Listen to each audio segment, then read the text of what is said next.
Nós convidamos, mais uma vez, a doutora Marcele Fernandes para bater um papo conosco. Doutora, muito obrigado mais uma vez por atender o nosso pedido. Seja bem-vinda mais uma vez. Imagina, obrigada. Bom dia a todo mundo. Bom dia. Doutora, e toda essa loucura climática que estamos vivendo, para a senhora que é especialista, é otorrinolaringologista, é uma situação muito delicada? Então, com a baixa umidade do ar, né, as nossas defesas de via aérea superior, elas acabam ficando um pouco deficitárias, né? Então, toda a mucosa do nosso nariz, ela precisa produzir muco para se proteger dos alérgenos que vão chegando, ou da mudança de temperatura, ou de vírus, de bactéria, que acaba tendo uma incidência maior nessa época do ano, né? Só que o problema é que a gente tem contato com todas essas coisas durante o ano todo.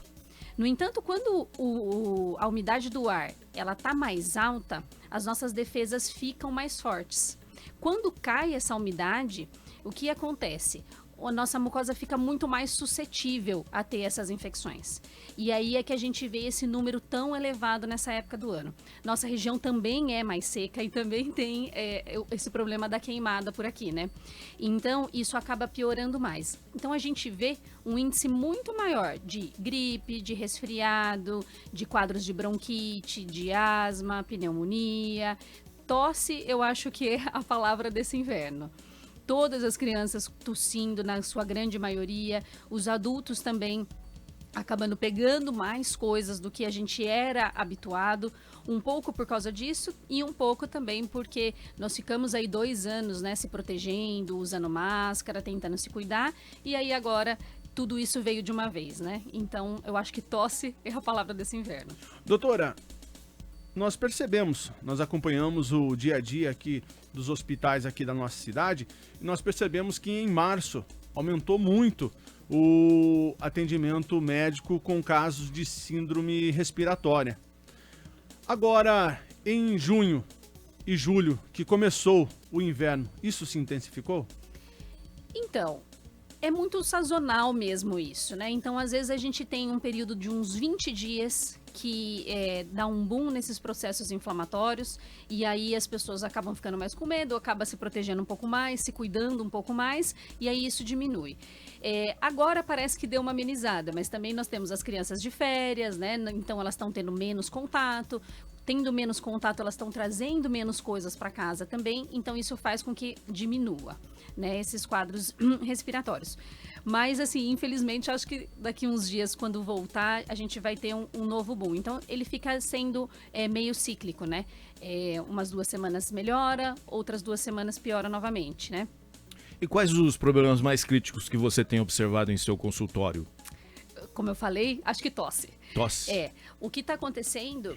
que eu tenho a impressão que com o uso da máscara há tanto tempo, no corpo da gente perdeu um pouquinho a memória imunológica. A gente era acostumado a conviver com um monte de vírus que não fazia tantas coisas pra gente, não dava tantos efeitos. A gente tinha 3, 4 dias de resfriado e acabava passando.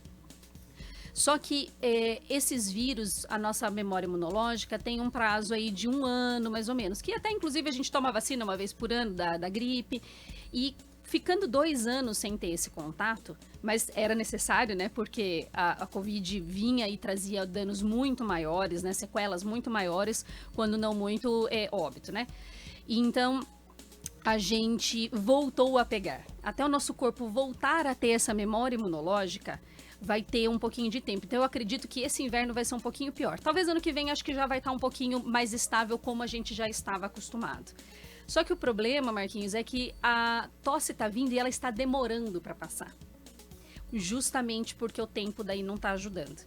Então, isso é uma coisa que eu falo para meus pacientes todos os dias, principalmente para as mães, né? Elas já devem estar cansadas. Eu falo para elas, eu sei que vocês estão cansadas de eu falar isso, mas hidratação, lavagem nasal com soro e uma boa alimentação, uma boa noite de sono é o que a gente pode fazer para se prevenir dessas coisas. Fora que a gente teve uma baita de uma aula na pandemia, né? De como se proteger dessas coisas. Lavar bem a mão, evitar ter contato com pessoas quando as pessoas estão doentes, né? Então, eu falo que...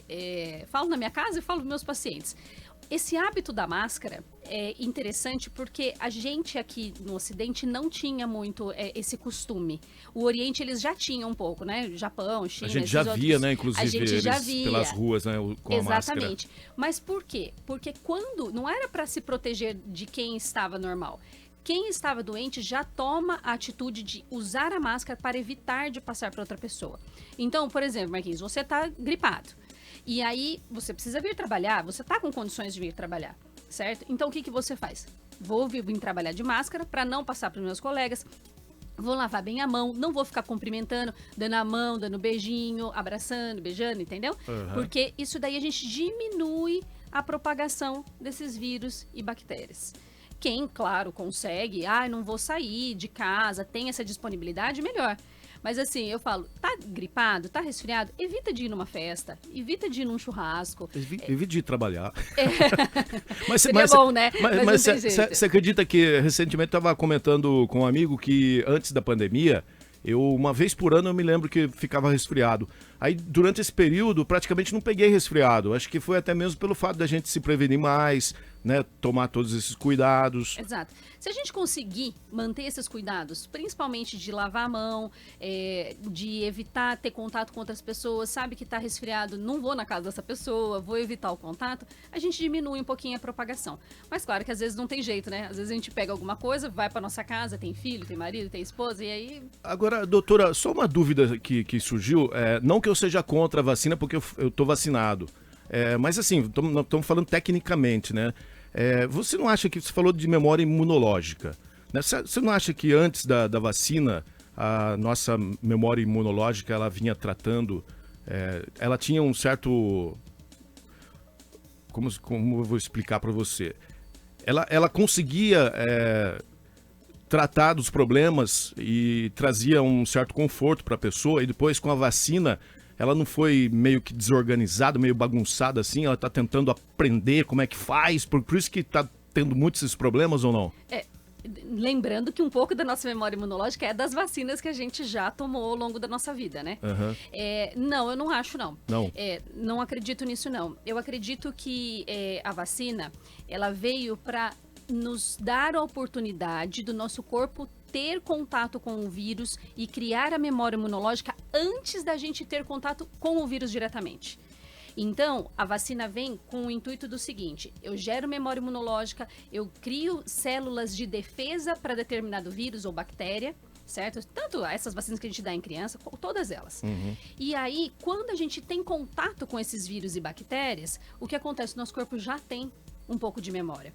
O que veio acontecendo com o Covid, por exemplo, é que era um vírus que a gente nunca tinha tido contato. Era um vírus que não existia por aqui. Então, a hora que o corpo nosso tinha contato, o que ele fazia?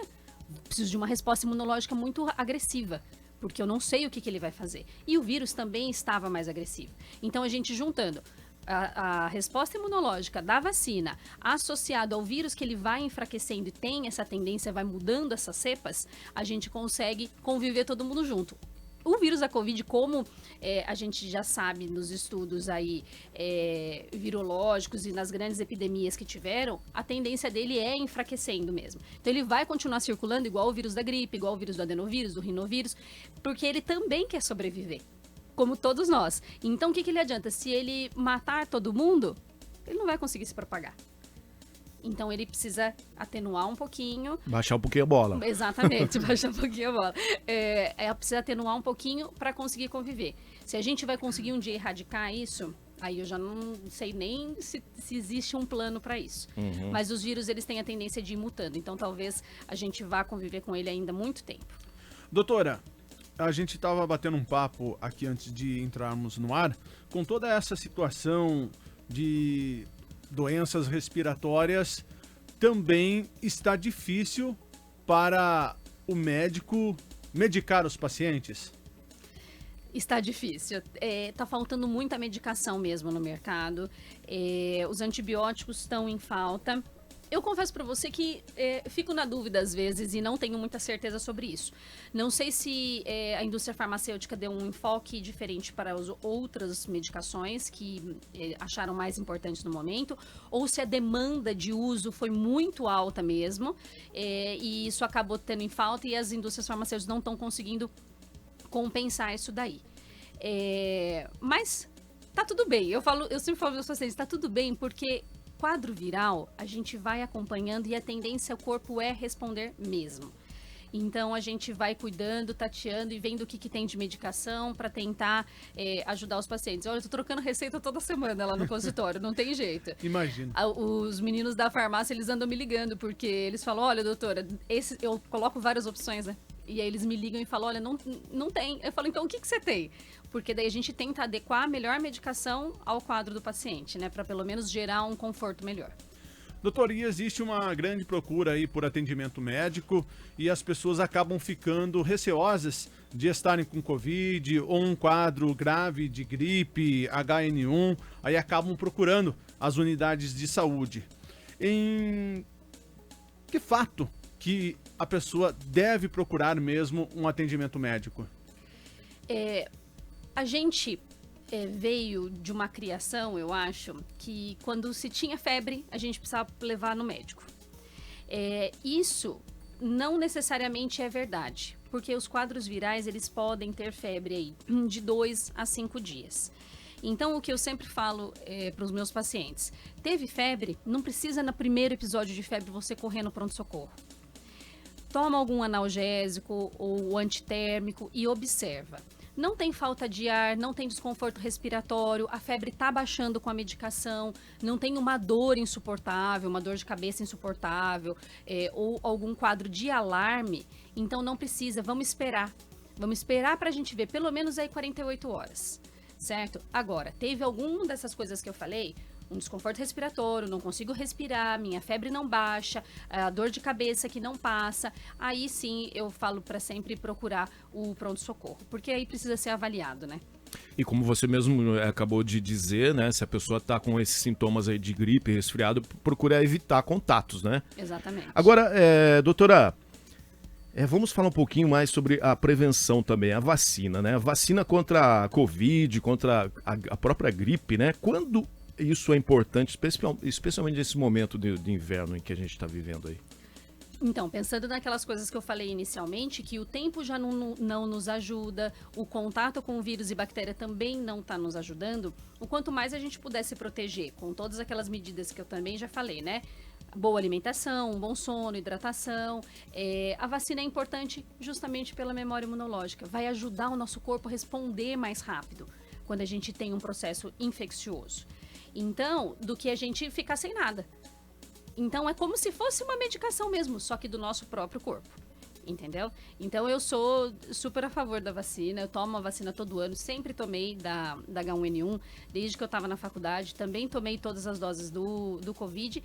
E eu acho que até o do Covid vai se tornar uma vacina como o da H1N1. Talvez, tá? Não tenho certeza de nada, mas talvez a gente vá tomar aí todo ano. A memória imunológica vai dar conta de todas essas doses?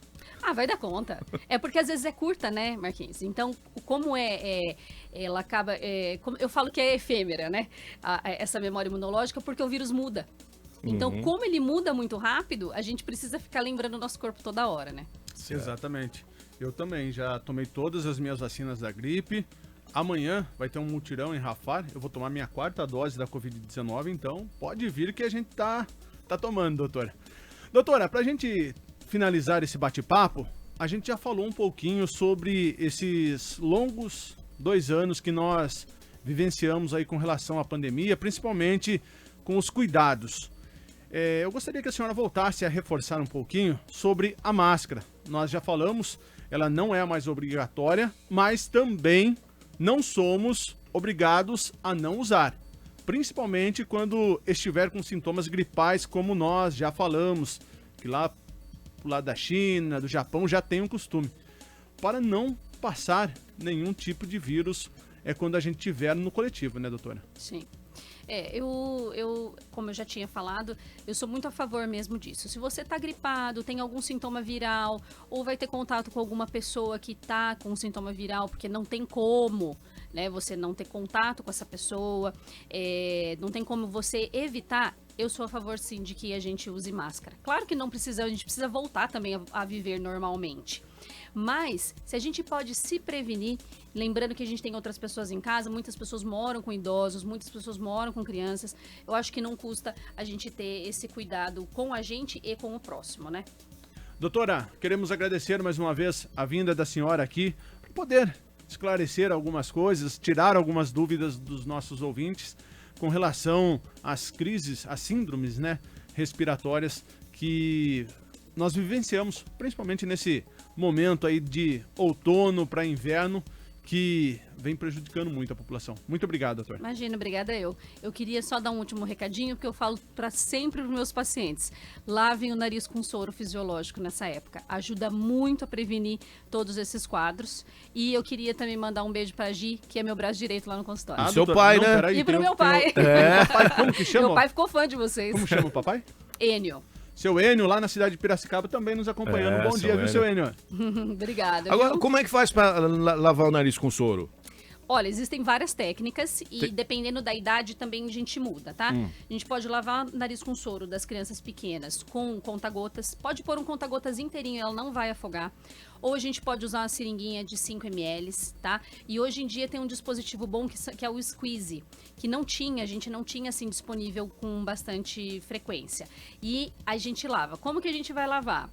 Abre a boca, coloca no nariz, ele vai acabar entrando por um lado e saindo pelo outro. Não tem problema se escorrer um pouquinho na garganta, tá? É só engolir ou só cuspir, porque é soro fisiológico, tá? Mas isso daí ajuda bastante. Mesmo se você estiver bem, se fizer uma vez por dia, já ajuda bastante nessa época. Maravilha. Fechou, então. Muito obrigado, Tá bom? doutor. Obrigada, bom dia.